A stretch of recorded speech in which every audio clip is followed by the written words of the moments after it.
El Mundial de Qatar está en su punto de máxima tensión. Ahora es todo o nada. Y más allá del fútbol, una de las polémicas desde el inicio fueron las palabras de Infantino sobre Europa. Pero, ¿quién es Gianni Infantino? El presidente de la FIFA.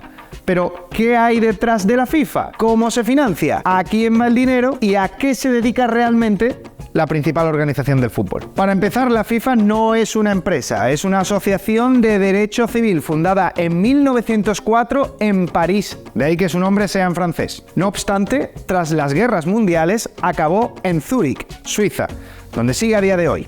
En su día la crearon 12 federaciones europeas y la española, no, el Madrid. En 2022 son más de 200 federaciones las que lo conforman. Y al contrario de lo que se piensa, no son públicas. Todas, incluida la Federación Española de Fútbol, son privadas, declaradas de interés público. Así, la FIFA no organiza el fútbol, sino que, por así decirlo, tiene el monopolio del fútbol. De ahí que se quiera crear la Superliga al margen de la UEFA y estos no puedan sino amenazar con sanciones dentro de su propia competición, la Champions. Un tema que decide el Tribunal Europeo, precisamente este mes de diciembre. Pero veamos a qué se dedica la FIFA. Pues a dos cosas. Lo primero, a temas administrativos, como regular el mercado de fichajes. Por ejemplo, la sanción al Barça por los fichajes de menores.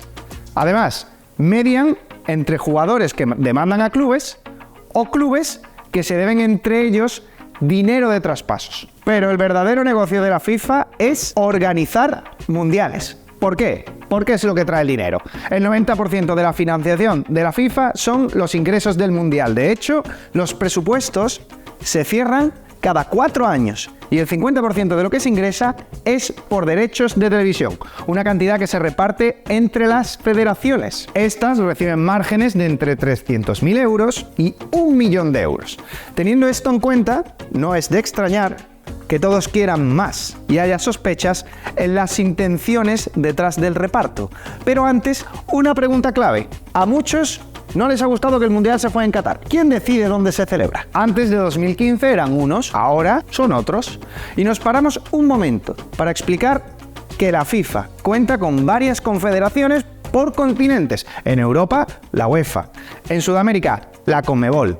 En Centroamérica y Norteamérica, la CONCACAF, y así hasta 6. Estas componían lo que se conocía como el FIFA Exco, el Comité Ejecutivo de la FIFA. 20 representantes de confederaciones. Estos eran quienes decidían dónde se disputaba el Mundial con los votos del secretario general y el presidente. En total, 22 votos. Pero un escándalo de sobornos y compra de favores relacionados con la elección de Qatar provocó la salida del presidente Joseph Blatter. Desde entonces, y con la llegada de Gianni Infantino, ya no es el Exco.